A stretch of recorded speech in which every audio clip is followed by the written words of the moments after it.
બનાસકાંઠા જિલ્લાના પાલનપુર શહેરમાં પાકા રોડ તોડી ભૂગર્ભ ગટર પાઇપલાઇન નાખવાની કામગીરી અગાઉ પણ કરવામાં આવી હતી, પરંતુ તેમાં બાકી રહેલી અને ન્યૂ ડેવલપ થયેલ એરિયામાં ભૂગર્ભ લાઇન નાખવા માટે ફરી એકવાર એજન્સીને કામ આપવામાં આવ્યું છે। ત્યારે એજન્સી દ્વારા જે વિસ્તારમાં રોડ ખોદી નાખવામાં આવ્યા છે તે રોડ ફરી પેચવર્ક ન કરાતા લોકોને મુશ્કેલી પડી રહી છે।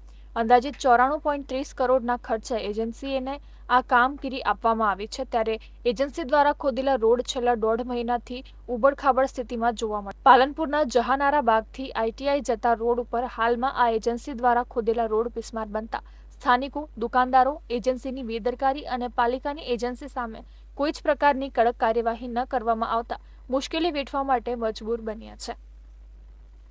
આ તો છેલ્લા લગભગ મહિના 1.5 મહિનાથી આવીની આ પરિસ્થિતિથી અને કહેવા છતાં કેટલીય રજૂઆતો કરવા છતાં પણ એનો કોઈ નિકાલ જ, કોઈ જવાબદારી જ લેવા તૈયાર થતું નથી।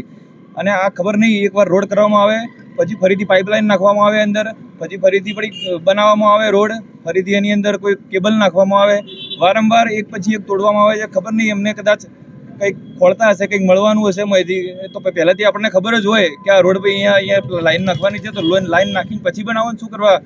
વારંવાર એને ખોદીને બિસ્માર હાલતમાં છોડીને જતા રહો છો તમે।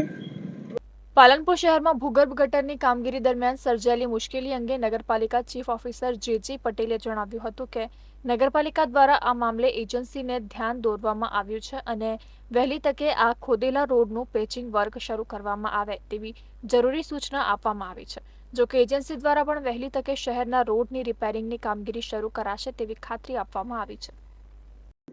ભૂગર્ભ ગટરની કામગીરી જીવીડીસી દ્વારા હાથ ધરવામાં આવેલી છે અમૃત યોજના અંતર્ગત, અને એજન્સીને ગયા અઠવાડિયે જ રસ્તા રિપેર કરવા માટે સૂચના આપેલી છે અને આગામી ટૂંક સમયમાં રસ્તા રિપેરની કામગીરી પૂર્ણ કરવા માટે એજન્સીએ ખાતરી આપી। નગરપાલિકા વિસ્તારમાં જ્યાં જ્યાં પણ ડ્રેનેજની લાઇનની કામગીરી કરવામાં આવેલી છે, રસ્તાની રિપેર કરવા માટે નગરપાલિકા દ્વારા સૂચનાઓ આપવામાં આવેલી છે અને એજન્સી જોડે ગયા અઠવાડિયે જ મિટિંગ કરવામાં આવેલી હતી અને એજન્સીએ ખાતરી આપેલી છે ટૂંક સમય તે કામગીરી પૂરી કરશે।